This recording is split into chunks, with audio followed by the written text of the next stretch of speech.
JoJo's Bizarre Adventure, Golden Heart, Golden Ring, by Hirohiko Araki, Shotaro Miya, and Giichi Otsuka. Capitolo Quattro. The timer on Moody Blues' forehead counted back until it showed exactly 3 hours before, then it stopped. Buccellati, Giorno, and Abbacchio positioned themselves around it, when a shadow approached behind their backs. Buccellati and Giorno immediately noticed it, and prepared to defend Moody Blues, who was already by nature not a combat stand. But in that instant, in the middle of visually replaying the past, was completely helpless. Due to this, Buccellati and Giorno were more than ready for a situation that called for its protection. Where's Narancia? The question came from a girl whose hair was dyed green and gathered in large curls at the top of her head. The look on her face had something of childlike in it, yet not completely that of a woman's. She had her lips parted in a bit of an arrogant expression, upturned nose, and 2 large eyes of the same shining green as that with which she dyed her hair. Her outfit was so sexy that simply looking at her would make your heart skip a beat. She wore an extremely tight tank top which highlighted her plump, shapely breasts, in addition to a square patterned skirt which came with a generous slit from which, occasionally, 2 slender legs could be seen in passing. She was so beautiful that if meeting her on the street, it would be difficult to refrain from complimenting her in some way. Trying to do so, however, would mean risking it ending badly, because she was the one who Buccellati and his group were risking their lives trying to protect. She was Trish Una, the daughter of Passion's boss. Trish, it was you. Giorno blurted out with a look of pure relief. At Trish's feet sat a turtle, unmoving, hidden up in its shell. They came into possession of the turtle while on their journey to Venezia under the boss's orders. It was so old it moved little enough to seem fake. Anyone who would look at it scarcely moving, with its sleepy eyes, would never guess that the creature was also a stand user. However, when looking closely, the differences from a normal turtle were there. First of all, the strangely shaped groove it had on its back, in the middle of the shell. All you needed was to insert a particular key in it, and everyone near the turtle would be immediately pulled into it. If you put the key in that opening, the space surrounding the animal pulsed with a glow and moved as if the key sucked it in, making the people closest by disappear. No one had ever been able to understand by what logic this could happen, but what was certain that the turtle's stand was perfectly capable of hiding and transporting in all safety in its interior at least 6 adults. The room was furnished with a couch and other old-fashioned furniture. There was even a fridge to keep the champagne cold, as well as other food reserves. All in all, it was possible to comfortably spend a day in there. For Buccellati and his companions, who operated while trying not to be found by members of Passion, the turtle was the ideal hiding place. No one would ever imagine that 6 people were well hidden inside of that small animal. What kind of answer is, Trish, it was you. I need Narancia. I asked him to do a thing for me. Narancia's outside now. Mista and Narancia, respectively in front of the door and on the roof of old Seppia's house, were staking out the place to prevent the enemy from coming back and catching them by surprise. Narancia's stand, Aerosmith, had a radar capable of identifying sources of carbon dioxide in a radius of 50 meters around him, and this allowed him to keep the movements of every lunged being around him under observation, and thus identify any danger. To that answer, Trish started throwing a tantrum like a spoiled child. What do you mean? And what am I supposed to do? I without my fishnet stockings? I've been wearing the same for 4 days. You can't expect me to continue. Her venting was interrupted by Buccellati. Trish, as you can see right now, this place could be very dangerous. Could you do us the favor of going back into the turtle like a good girl? Saying this, Buccellati pointed out the animal, which had moved by the room's door, almost like it wanted to hide itself. After betraying Passion, for Buccellati and his companions, Trish had become their trump card, an extremely important presence. Their enemy was not only the boss. Other than him and his fearsome stand, members from other organizations all over Italia also wanted to get their hands on him. To successfully escape this situation of extreme danger, their only hope was to find out Boss's identity, and then try to eliminate him. The main problem was that this man's identity, the one who had kept pulling the organization's strings throughout many years, wasn't known to anyone. The boss had spent a large part of his recent life meticulously erasing every trace of his past, which also included anyone who could provide any clue or any witness. The only person who had a connection to him, who miraculously escaped this carnage spread over time, was Trish herself. Thanks to her, perhaps it was possible to find a way to get closer to the boss's past. For now, the girl was unable to remember anything about her father, but it was understandable that Buccellati was quite nervous for fear that someone could find out about her. Trish didn't seem at all willing to back down before Buccellati's cold words. She proudly returned him a cold look and, with a puff from her nose, resumed her talk with a clear note of anger in her voice. It's true. Here is dangerous, and I also get that you're doing the impossible to protect me. But you can't. She caught her breath. Her green eyes fulminated in anger. You can't keep me out because of this. This is my problem too. A father whose face I've never even seen is something that concerns me directly, whether you want it to or not. To those words, Buccellati could find nothing to reply. I don't want to sit here and wait for the moment of truth to arrive, locked up in this turtle. I don't want to be trembling in fear all the time, expecting an encounter that could mean my death. Even if it's a risk, I want to see what's happening around me with my own eyes. Do you mind giving it a rest? It was Abbacchio who put the glaring contest between the two to an end. Fine. Abbacchio continued, addressing Trish, who kept throwing angry looks at the group leader. You know, I don't think this is quite the right moment for arguing between us. Trish turned her eyes away from Buccellati, but showed no intention of going back into the turtle. Fine, but I stay here too. She decided. Sure, Trish. Giorno replied in Buccellati's stead, who for his part had already turned towards Abbacchio. Now enough bickering, let's start. No sooner said than done. Abbacchio started Moody Blues' recording. When the organization's hired killers had broken into his house, old Seppia had been about to eat his late breakfast. It was fried fish leftovers from the day before, with thinly sliced bread alongside a tea sent as a gift by his nephew who lived in England. He had turned on the television. His favorite team's match had been about to begin. He had been sitting anxiously on the chair and had reached out his hand towards the heated fried food. It was right then that his house had been broken into. Reflexively, Seppia had screamed, What do you people want? To tell the truth, he hadn't been very surprised. He had known very well that this would happen. It was just a matter of time. Still, he would have rather they hadn't done it right in the middle of his breakfast. He had been forced to get up from his chair and to move towards the door. He felt the stiff barrel of a gun sticking in his back, and wasn't dumb enough to try to go against an armed member of the organization. He had raised both hands to bring them behind the head, and meekly let himself be led to the street. Outside, right there in the canal, was a moored boat. They had probably arrived in it. The rim was very low, as if it held something incredibly heavy aboard. When Seppia and the others had gotten in, it had swayed dangerously. Good, stop there for a moment. Buccellati and his companions had followed Moody Blues up to the edge of the canal outside Seppia's house. Mista immediately saw it and hurried to join them. As I thought, he was taken away on a boat. Indeed. Do me a favor, bring the boat here. Mista went to go get the boat right away. He noticed a group of curious kids who were watching them, and snarled at them. Hey, brats! This isn't a show! The kids were gone in a flash. There was no reason to be so upset. Narancia commented, getting down from the roof. For now, no suspicious movement. He finished, while a miniature fighter jet circled around his head. Its tiny wings reflected the sunlight. That was Narancia's stand, Aerosmith. At first glance, it looked just like a plain radio-controlled model aircraft, but the projectiles it fired were capable of wounding or killing a grown man. In terms of precision, it wasn't the best. Suffice to say, it sprayed bullets like a madman. If targeted by his machine guns, neither man nor stand would have high hopes of escaping. Oi, let's hurry on! Mista quickly accosted the motorboat. First Trish, then Buccellati, Giorno, Abbacchio, and finally Narancia hurried aboard. Buccellati had his eyes glued to Moody Blues' movements, which was sitting in the middle of the boat. His expression was one of extreme concentration, interpreting every little movement or expression of Moody Blues. Buccellati indicated the way to go. The next right corner. Now left. The boat, thanks to Mista's precise driving, followed such directions perfectly. Their teamwork and coordination resembled that of a group of people which had worked for many years together. The shadows of the buildings on both sides of the canals they sailed were reflected on the water's surface.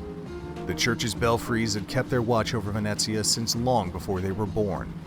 Gothic, Baroque, Byzantine.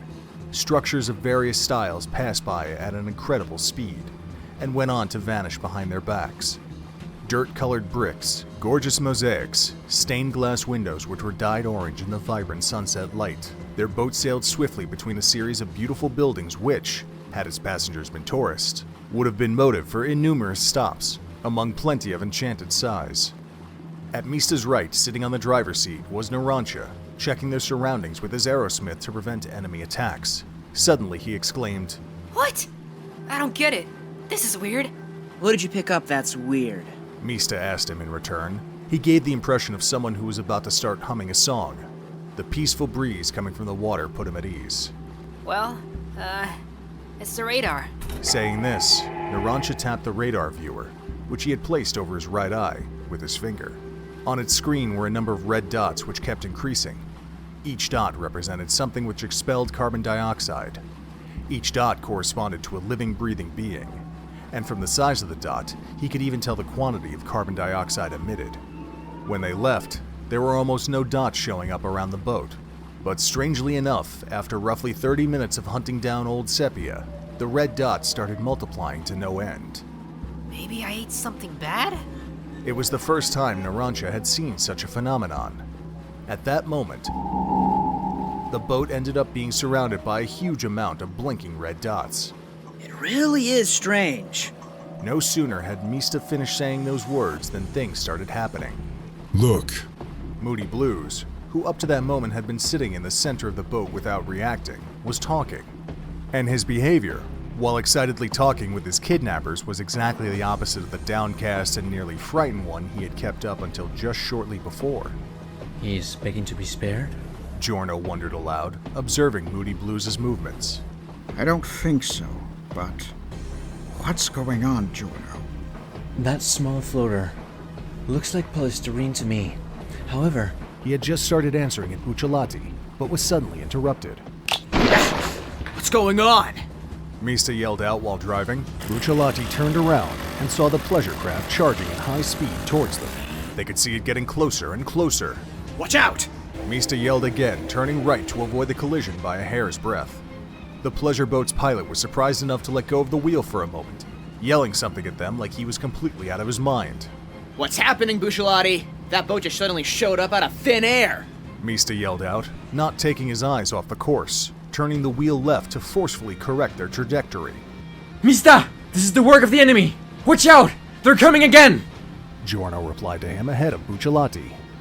In that particular moment, Moody Blues had climbed onto a chair and was giving orders, referring to the men of the boat one by one. After those orders, it seemed that the cargo was being unloaded, such that the boat swayed energetically. With the abrupt motions, Moody Blues, that is, old Seppia, shouted in the direction of the sailors at the risk of losing balance. That mine goes here. That goes on the right. At that word, which unexpectedly left Moody Blues' mouth, the boys suddenly felt their blood run cold. Mista yelled from his driver's seat. After the pleasure craft, which suddenly showed up in front of their boat, was a spherical object of a black color, which had none too reassuring spikes that spread like those of a hedgehog all over its surface. It really was a mine. If by mistake they were to run into it, it would be the end of the story. As soon as he realized this, Mista quickly turned the wheel to the left. We won't make it in time. Mista let go off the rudder and got his hands on his gun. I'm counting on you, number 1 and number 2. He called out, shooting in the direction of the mine. On the tip of the bullets, what seemed like a pair of tiny metal figurines were clinging on. Leave it to us, bro! Yahoo! Yelled the tiny people. They were 2 units of Mista's stand, Sex Pistols. In short, Sex Pistols could change the course of bullets shot from Mista's gun as they please. There were 6 of them, but numbered from 1 to 7. This was because Mista held the belief that the number 4 brought him bad luck. Making use of their speed and small size of their bodies, Sex Pistols literally rode the bullets in midair, to then direct them to any target, including those hidden behind obstacles, or even hitting on the back an enemy facing them. A perfect stand for a professional killer. All in all, expecting to hit a mine after shooting from a wildly lurching moving boat, even for someone as capable as Mista, wouldn't be an easy feat. However, with Sex Pistol's power, the bullet, after straying from the trajectory with a tight arc, went to perfectly hit the mine's detonator. An instant later, a column of water rose with an uproar. Yeah! Take that! Whew, by a hair. With a sigh of relief, Mista wiped the sweat off his brow. Mista, it's not time for a break yet. Narancia called from the side. His finger pointed towards the many mines once again appearing on the water's surface by where up to then only the polystyrene floated. In a hurry, he turned off the engine, but it was too late. Shit. I'm counting on you guys. Mista called out then, firing several shots in the mine's direction. Here I go! Woo! Yahoo! Yelled in respectively the following units of Sex Pistol, which came out together with the bullets. And then, one after the other, thus exploded the mines. The high waves raised by this caused the boat to sway heavily. Old Seppia was the identity of Sogliola Lopez. At the top among those commanding the gangs across all of Venezia. He held in his hands control over all the weapons and explosives entering the city, as well as gambling at the casino, and movement of dirty money, which with he kept his minions' loyalty under control. And playing both sides was exactly how he was able to keep everyone's movements in close check, from street thugs to his closest associates, leading up to the one at the top of that criminal society, known to tend towards treachery. It had been only a few days earlier that he'd received direct orders from the boss. The group of traitors led by Buccellati is in Venezia. They are to be eliminated immediately. Use whatever means necessary. Sogliola had checked his email as usual, but no sooner had he glanced at that particular message that his expression had turned into a frown. Right here and now, while we're busy bending over backwards to keep those police shitheads happy. Venezia was located in a border area with respect to the center of the criminal organization network, which extended over all of Italia. The major casino's administration and the more important affairs got done in the middle of the peninsula, and the Venezian gangs, to tell the truth, were left to deal with less than pleasant jobs. In addition, the fact that the city was among the most visited touristic points of all of Italia made it so that police checks were much more strict and frequent than in other cities. Sogliola's greatest job, more than managing important businesses, was valued for the ability for which he managed police relationships. Trying to keep down the anger he felt rising to his head, kept reading the message. Yes, Pannacotta Fugo will come to you this afternoon. He was part of Buccellati's group. He can tell you what are his ex-companions' attributes and their modus operandi. You will settle this matter as quickly as possible with his cooperation. All their troubles end up being passed on to us. But this is a direct order from the boss. If I do everything right, I might be promoted and rise up a few more steps. He had thought, scratching his unshaven chin full of wrinkles. Then, as if something had come to mind, he made a resolute reach for the desk phone with his hand. He had spread false information, and the idea was to finish the prey when it had taken the bait, after running it straight into a trap. For the coup de grace, he could have used Fugo's stand ability, that purple kind of monster called Purple Haze. Terrific even just from hearing about it. Or not. The problem, in any case, was what to use as bait. Buccellati and his companions had already managed to escape an amazing amount of cases, and luring them out to the open hadn't been an easy feat. The time to show what I can do has come. He too, like Buccellati and the others, was a stand user. His stand ability, Joy Division, consisted in exchanging the positions of objects it touched. For example, if he had a die in his right hand and a banana in the left, he could instantaneously make the banana be at the die's place and vice versa. Or even, if in his right hand he held a Bible while the left was empty, in a split second he could move the Bible to the free hand. It was an ability perhaps more suitable for stage performances, but as long as he came into possession of it, he was capable of displacing essentially any object. Besides, with time, he had also developed the ability to make the displaced objects appear not only at his desired place, but also at his desired time. He had lost his parents when he was still young, and had tried to make a living through pickpocketing and rigged gambling. His stand, discovered more by pure necessity than by mere chance, was almost a physical manifestation of his personality. The minefield assailing Buccellati and his companions had been arranged by use of this exact same ability. He had predicted that, as soon as they heard the rumors about the old Seppia, they would use Abbacchio's Moody Blues to follow the kidnapped old man's trail. All that would be left was to scatter the mines on that path, and with Joy Division's power, switch their places with something else at the right moment. Anything capable of floating would be ideal, polystyrene broken into small pieces. I'd love for those who laughed at my power saying it was worthless to watch this. Using the same system, he had taken out many rivals which had troubled him. Thinking back on such occasions, he held back the impulse to laugh out loud. This wasn't the moment for it yet.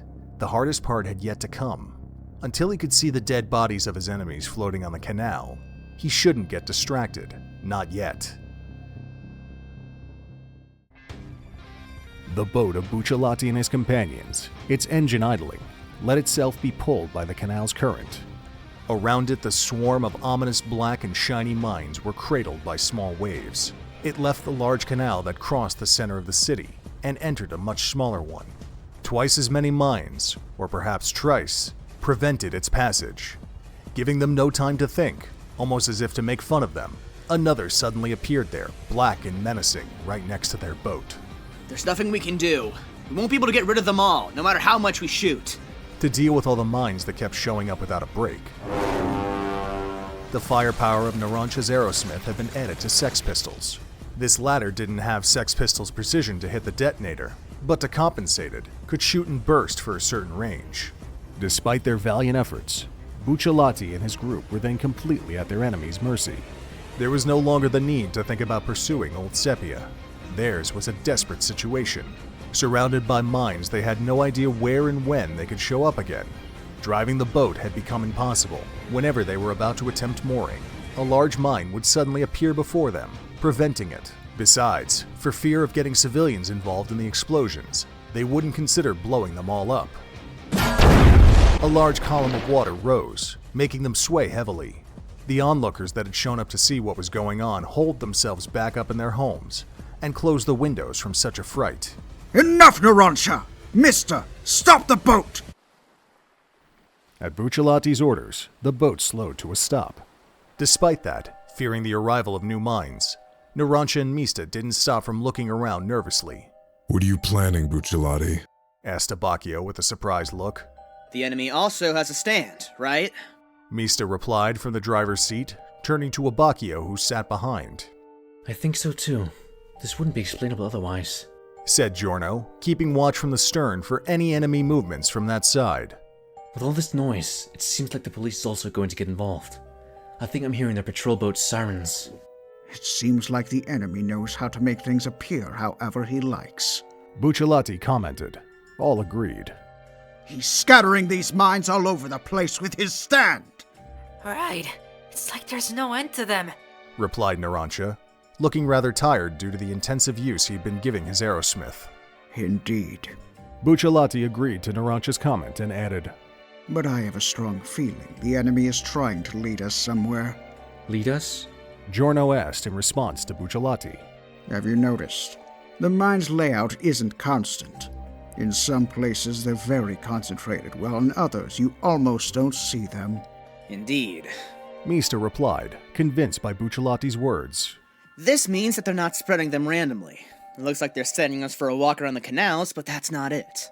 I didn't realize that earlier because I was so busy thinking about how to avoid the mines, but if you look carefully, now we are near Camp Sant'Angelo. Look over there.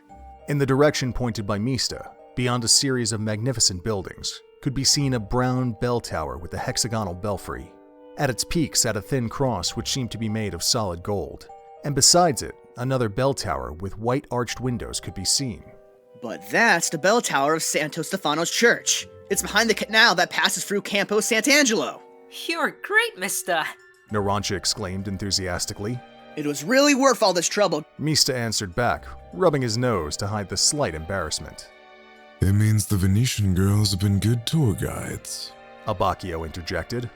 This means we've sailed all the way to the south of the city, right, Buccellati? Exactly, Giorno. I have no idea what those behind this mind trap have on their mind, but what is certain is that they wanted us to end up here. Buccellati made a short pause, and then went on. And the final destination they want to lead us to, perhaps? He started saying, turning towards a large bell tower which dwarfed all others in size.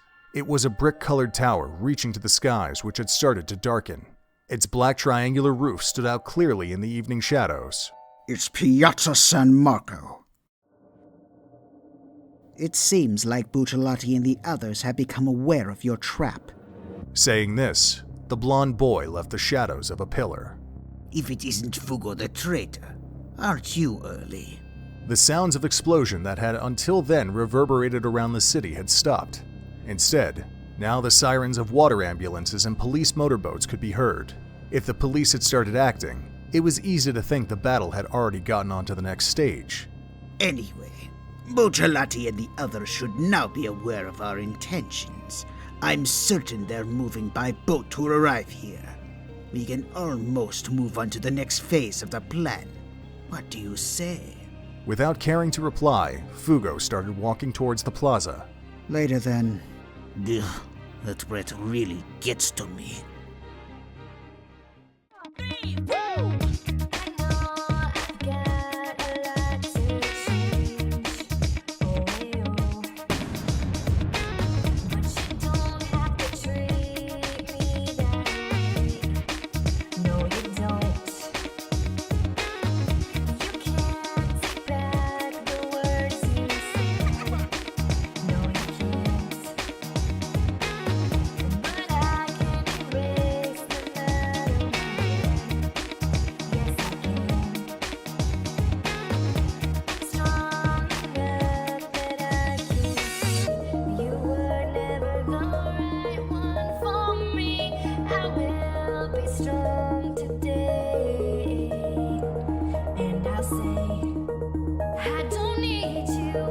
I don't need